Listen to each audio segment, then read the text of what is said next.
Instead of preserving the dead, formaldehyde on Mars could have kick-started life itself. A path has been sketched for how molecules needed for life could have formed on the red planet in the days when it was wet. We don't know if this happened, or that it led to life, let alone whether any survived.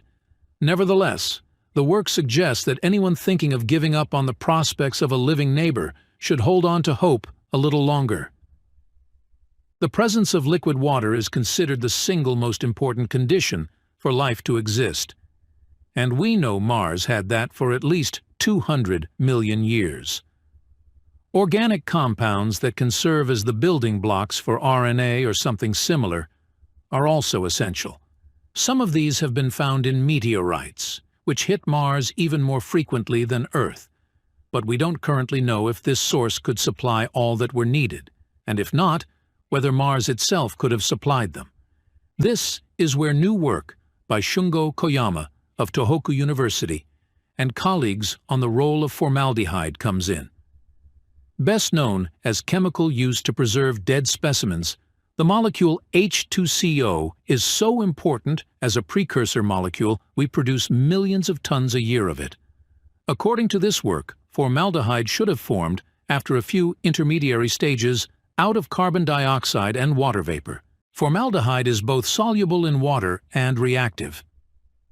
Once absorbed by the Martian Ocean, back when there was one, the molecule would have undergone reactions with ammonia and other simple molecules to form amino acids, sugars, and other molecules considered bioimportant.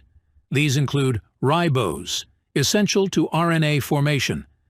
The capacity of formaldehyde to transform into more complex molecules underwater is already established, and particularly through the Formose reaction. What is new in this work is the likelihood of its presence in useful quantities. Koyama and co-authors propose the Martian atmosphere at the time was rich in carbon dioxide, hydrogen, and carbon monoxide. The presence of atmospheric hydrogen is inferred from how warm Mars was relative to the amount of sunlight, while the CO and CO2 are anticipated to have come from volcanoes whose remains can still be seen. Allowing for the effects of sunlight, the team predict this sort of atmosphere would lead to formaldehyde production, which would have then rained out, including into the ocean. The oceans would have experienced evaporation that then fell as snow. This would have concentrated other molecules in the water left behind, making it easier for bioimportant chemicals to find each other. Our research provides crucial insights into the chemical processes that may have occurred on ancient Mars, offering valuable clues to the possibility of past life on the planet, Koyama said in a statement. Quite how much formaldehyde would have formed depends on the ratio of gases in the atmosphere, but it is likely at times it would have been substantial. The theory is all well and good, but more important is to find out if this happened. With decades of data from Martian landers and rovers, the team planned to search through records for the isotopic ratios of carbon in surviving organic molecules.